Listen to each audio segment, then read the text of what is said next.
We're here with Ron Koertge, multiple ALA award winner for YA fiction, as well as a recipient of 2 PEN prizes. Ron has also won a NEA fellowship for poetry, and his poetry has twice been included in the Best American Poetry.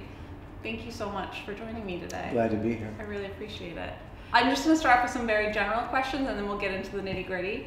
My first question is, you write both fiction and poetry, and how do you find these 2 mediums to be similar, and why have you chosen them as your, when do you decide that this is going to be a piece of fiction versus just an idea for a poem? I tend to think that things choose me more than me choosing them. And I'm not able to write well, anyway, the 2 things at the same time. So I either write fiction every day or I write poetry every day. And I found a way to put those together when I wrote what are called novels in verse for kids, for YA readers, young adult readers. So I wrote a couple of those. One is a really hard-edged one called the Brimstone Journals, and another 2 of them, one in its sequel, the Shakespeare books, are very lighthearted. So if I were a musician, I would have a really almost perfect ear, right, for music. But I seem to have it for language. And I have a sort of inner tuning fork, and this little thing vibrates. And I sort of write by my inner tuning fork. So it's either pretty much prose or pretty much poetry. But in case of the novels in verse, there's this, this back and forth, this kind of balancing business. Poems in the novels in verse really aren't as good, as a critic would say, as the poems, standalone poems. But I've said this before, and I'm about to say it again. If I hadn't been a poet all my life, I wouldn't write as well as I do as a prose writer. I teach in an MFA program for kids writers. I tell them all the time, read poetry, read it out loud, walk around the room while you're reading it. Doesn't matter who you're reading, doesn't matter if you understand it or not, forget about that. Read it, listen to it, etc., etc. And I still do that.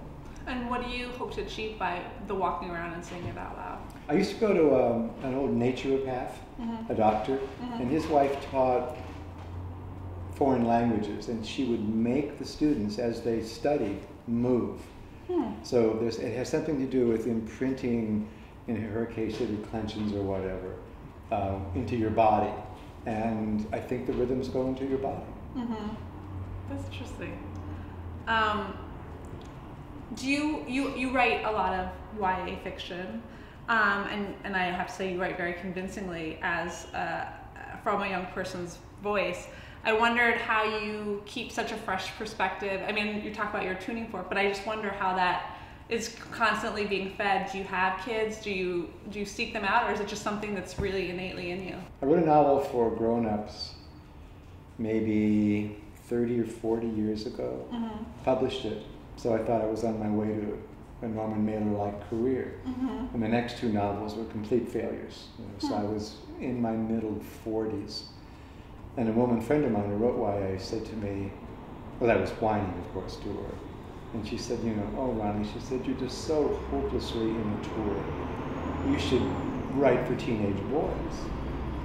And instead of being insulted, I thought, why not? So I went across the street. I lived near a library.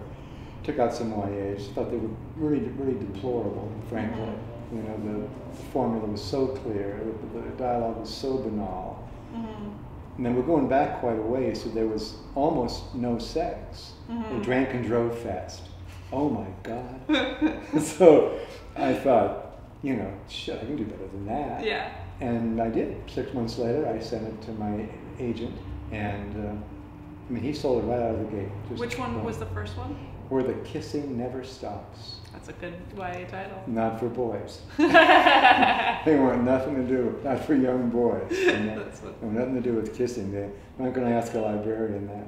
That's true. But it was really fun. I didn't know what I was doing, and so I really enjoyed myself. And then I wanted to write more, and then my editor then at Little Brown, turned the screws, and I saw what I had done naturally. I then had to learn to do in a kind of artificial way, but get so good at the artificiality that it will look natural again.